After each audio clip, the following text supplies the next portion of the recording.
నీ యొక్క నియంతృత్వాన్ని చాటుకున్నావు. ఇది డబుల్ స్టాండర్డ్. ఇక మద్యం అమ్మకాల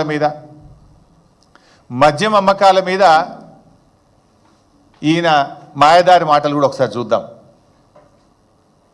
10 వాట్లు ఉంటే 20 బెల్ట్ షాప్లు అయినాయి.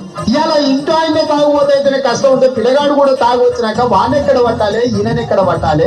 వీళ్ళు చేసే మీరు కష్టం చేసి సంపాదించింది దాచిపెట్టే రూపాయి బెల్ట్ షాప్ ఉంటే గట్టే పరిస్థితి వస్తే ఇక సంసారాలు ఏమైనా బాగుపడతాయా? మీరు ఆలోచన చేయండి. ఇవాళ ఎవరైనా పిల్లగాడు తాగుపోతే అయితే పిల్లలు ఇస్తాడా? మీరు ఆలోచన చేయండి అక్కలారా.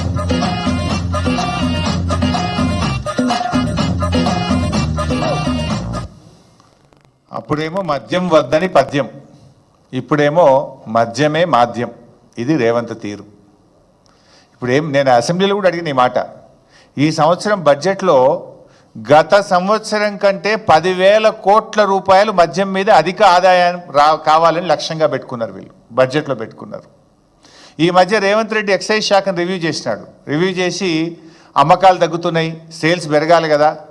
పోయిన సంవత్సరం కంటే ఈ సంవత్సరం ఏ సర్కిల్ పరిధిలో ఏ జిల్లాలో మద్యం అమ్మకాలు తగ్గినాయో ఆ అధికారులందరికీ ఛార్జ్ మెమోలు ఇచ్చిండి. 30 మంది ఎక్సైజ్ అధికారులకు, ఎక్సైజ్ సిఐలకు, ఎక్సైజ్ సూపరింటెండెంట్లకు మీ ఏరియాలో మద్యం తక్కువ అమ్ముతున్నది, మీరు అమ్ముతారా అమ్మారా అని ఛార్జ్ మెమోలు ఇచ్చిండు. వాళ్ళకు మిమ్మల్ని ట్రాన్స్ఫర్ చేస్తామో అని బెదిరించాడు. అంటే ఇప్పుడు ఎవడు తాగుబోతారు తెలంగాణ చేస్తుండ్రు రేవంత్ రెడ్డి? ఆనాడేమో గత ప్రభుత్వం మీద విరుచుకపడ్డావు. ఇవాళ అంతకంటే ఎక్కువ 10,000 కోట్లు మద్యాన్ని ఎక్కువగా తాగించాలి, 10,000 కోట్లు అదనపు ఆదాయం రావాలని లక్ష్యంగా పెట్టుకొని ఛార్జ్ మెమోలు ఇచ్చిన రేవంత్ రెడ్డి నిజస్వరూపం ఇప్పుడు మనం చూస్తున్నాం.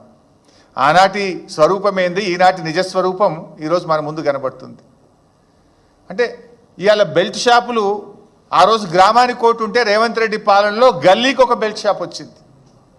ఆడపిల్లల మంగళసూత్రాలు తెంపే కార్యక్రమం చేపడుతున్నాడు. అంటే ఇప్పుడు వాళ్ళ ప్రాణాలు పోవా? తాగి వాళ్ళ లివర్లు పోవా? మరి నువ్వు మద్య నిషేధాన్ని తెస్తా క్రమంగా అన్నావు, కానీ నిషేధం తెస్తలేవు. ఇప్పుడు ఇంకా 10,000 కోట్లు ఎక్కువ తాగిచ్చే పని చేస్తుండు. ఇది మద్యం విషయంలో, మహిళల విషయంలో రేవంత్ రెడ్డి యొక్క మాయదారి మాటలు మనం చూసాం. ఇక అదేవిధంగా కాళేశ్వరం ప్రాజెక్టు